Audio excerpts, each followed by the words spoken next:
The stage lights blazed like 1,000 suns, but she stood trembling in the shadows. Her name was Lila, a 16-year-old girl with tangled hair, a borrowed dress 2 sizes too big, and eyes that held more stories than years. When the host called her name, the audience didn't cheer, they murmured. A few whispered, "She looks nervous," and another said softly, "She's too young for this." But Lila took a deep breath, clutched the microphone like it was her lifeline, and stepped into the light. The judges smiled politely, not expecting much. One of them leaned forward and asked, "What are you singing today, sweetheart?" Lila hesitated for a heartbeat, then said quietly, "Someone You Loved," by Capaldi. Her voice trembled, not from fear of singing, but from what the song meant to her. For Lila, this wasn't just a performance, it was a memory, a goodbye, a promise to the person she missed the most. Before the music started, she glanced at the empty seat near the front row. It was the seat her father used to occupy whenever she sang at the small church in her neighborhood. He had been her biggest supporter, but cancer had stolen him just months before this audition. With every lyric, she wanted to tell him she hadn't given up, even when the world gave her every reason to. The music began, soft and haunting. At first, her voice was fragile, barely holding on, like a candle in the wind. But as she sang the words, "Now the day bleeds into nightfall," something inside her broke open. Her pain poured out through every note, and the room grew silent.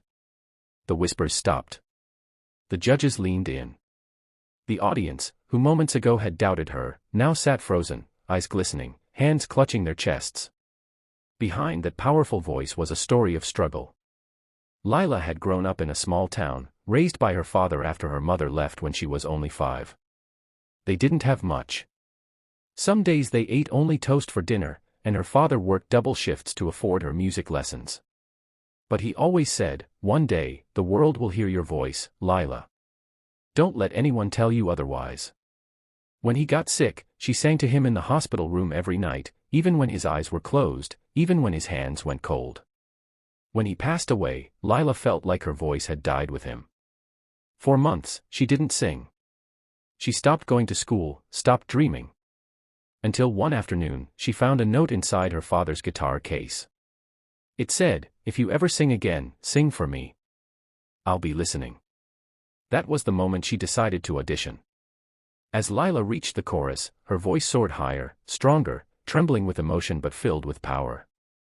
"I'm going under, and this time I fear there's no one to save me." The camera zoomed in on the judges, one was wiping her eyes, another bit his lip, trying not to cry. By the second chorus, people in the audience were standing.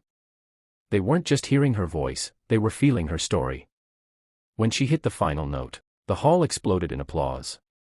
The judges stood up, clapping through their tears. One of them said, "Lila, I don't think you understand how many hearts you just touched." The head judge reached out slowly, then slammed the golden buzzer.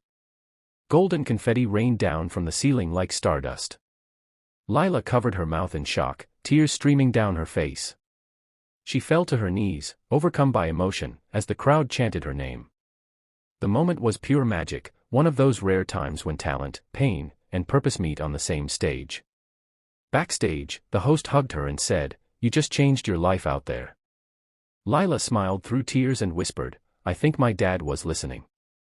From that night on, Lila's story spread across the world. Millions watched her performance online. People said her voice healed them, gave them hope, made them believe again. But Lila never forgot where she came from or the men who believed in her first. She used her new platform to raise awareness for cancer research, saying, "This isn't just my victory, it's ours." Her journey wasn't easy after that.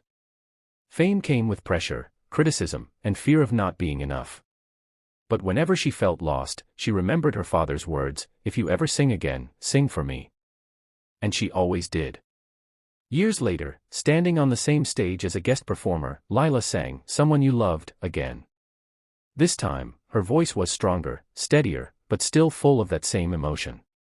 She looked up to the ceiling, smiled, and whispered, "We did it, Dad." The message of her story was clear and timeless. No matter where you come from or how broken life makes you, your pain can become your power. Dreams don't belong to the rich, the perfect, or the lucky, they belong to the ones who never stop believing, even when the world doubts them. And as the lights dimmed and the applause echoed, one thing was certain, Lila wasn't just the poor girl who sang her heart out. She was proof that hope, when held long enough, turns into something golden.